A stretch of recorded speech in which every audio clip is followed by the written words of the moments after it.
মোৰ অনুভৱটো ভালেই, কিন্তু আৰু অলপ মানে যদি মই সহায় পালে ভাল হ'লহেঁতেন। আৰু আপোনাৰ মই প্ৰথম জইন কৰিছিলোঁ গোলাঘাট বক্সিং একাডেমি,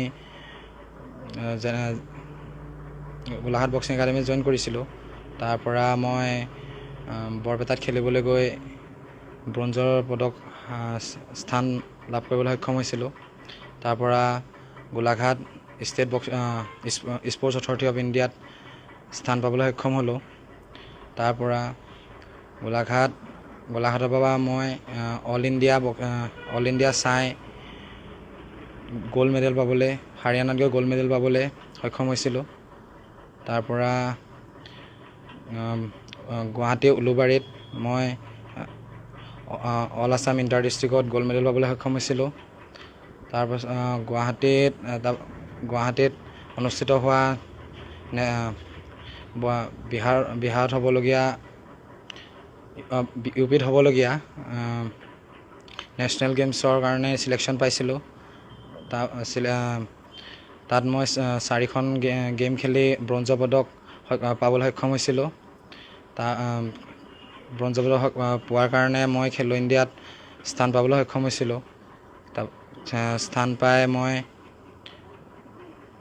খেলো ইণ্ডিয়াত 2খন জয় কৰি 3 নম্বৰখন গেম বেয়া হোৱাৰ কাৰণে মই ব্ৰঞ্জৰ পদক পাবলৈ সক্ষম হৈছিলোঁ। মই এতিয়া নেশ্যনেলত ব্ৰঞ্জৰ পদক পোৱাৰ কাৰণে অৰুণাচল ইটানগৰত থকা sports authority of India national centre হয়, তাত ছিট পাবলৈ সক্ষম হ'লোঁ। ইয়াততো কাজিৰঙাত আপোনাৰ কাজিৰঙাততো কোনো বক্সিঙৰ চেণ্টাৰ নাই বা বক্সিং এছ'চিয়েশ্যন এখনো নাই। ইয়াৰ পৰা নহয় বোকাখাত যাব লাগিব, নহয় গোলাঘাটত যাব লাগিব। তো ভাল পালোঁহেঁতেন যদি আমাৰ কাজিৰঙাতো যদি এখন বক্সিং এছ'চিয়েশ্যন খোলাহেঁতেন। ইয়াতো বহুত ল'ৰা ছোৱালী আছে শিকিবলগীয়া, বহুত নেশ্যনেল ইণ্টাৰনেশ্যনেল পদতো যাব পাৰিব। মই এটাই ক'ব বিচাৰোঁ যে গোলাঘাট বা কাজিৰঙাতেই হওক, যোনটো গাঁৱলীয়া এৰিয়া হয় তাত বহুত ভাল ল'ৰা থাকে, যোনবোৰ ওলাই যাবলৈ সহায় নাপায়। তো সেইবোৰ কাৰণে অলপ সহায় কৰিলে ভাল পাওঁ।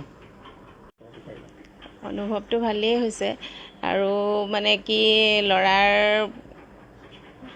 এইখিনি কৰিবলৈ বহুত কষ্টও হয়, বহুত টকা পইচাৰো দিগদাৰ হয়। মানে চৰকাৰে যদি অকণমান সহায় কৰিলেহেঁতেন আৰু মানে উন্নতি কৰিব পাৰিলেহেঁতেন। আমাৰ মানে বহুত দিগদাৰ হয়। মানে আমাৰ সমষ্টিৰ বিধায়ক অতুল বৰাদেৱ, তেওঁ যদি অকণমান সহায় কৰিলেহেঁতেন তেতিয়াহ'লে আৰু অকণমান মানে আমি সুখী হ'লোহেঁতেন। ক'ৰবাত যেতিয়া খেলিবলৈ যায়, যেতিয়া মেডেল লাগে, তেতিয়া মানে নিজৰ অন্তৰে যদি ভাল লাগে আৰু তাৰমানে এনেকুৱা অনুভৱ হয় যাতে তেওঁ ওচৰত থকা হ'লে দাঙি ল'লোহেঁতেন, এনেকুৱা নিচিনা লাগে। আৰু এই ক্ষেত্ৰত যথেষ্টখিনি আমাক সহায় কৰিলে মোৰ মিতিৰৰ ঘৰৰ মানুহে। মানে গোলাঘাটত মই গোলাঘাটৰ পৰা আনিছোঁ, গোলাঘাটৰ মোমায়েকহঁতৰ পৰা ধৰি আপাহঁতলৈকে মানে যথেষ্টখিনি সহায় কৰিলে। প্ৰথম যেতিয়া তেওঁ মানে বক্সিঙত গৈছিলে প্ৰাইভেটত শিকিবৰ কাৰণে, তেতিয়া বাইদেউ তাত থাকি 8 মাহ মানে তাত থাকিয়েই পঢ়িছিলোঁ আৰু প্ৰেক্টিছো কৰিছিলে। আৰু তাৰপিছতেই নৱ কলিতা বুলি এজন কোচাৰ আছিলে, তেওঁ যথেষ্টখিনি সহায় কৰিলে। আৰু সেই সহায়ৰ কাৰণে আজি হয়তো খেলো ইণ্ডিয়াতো মেডেল পাবলৈ সক্ষম হৈছে।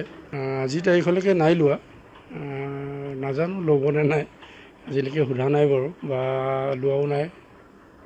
সেয়াই আৰু তেখেতৰ প্ৰতি এইটোৱে অনুৰোধ কৰিম যে ল'ৰাটো যাতে আৰু উন্নতি কৰিব পাৰে, আৰ্থিক দিশৰ পৰা যদি অলপ সহায় কৰি দিয়ে ভাল লাগিব।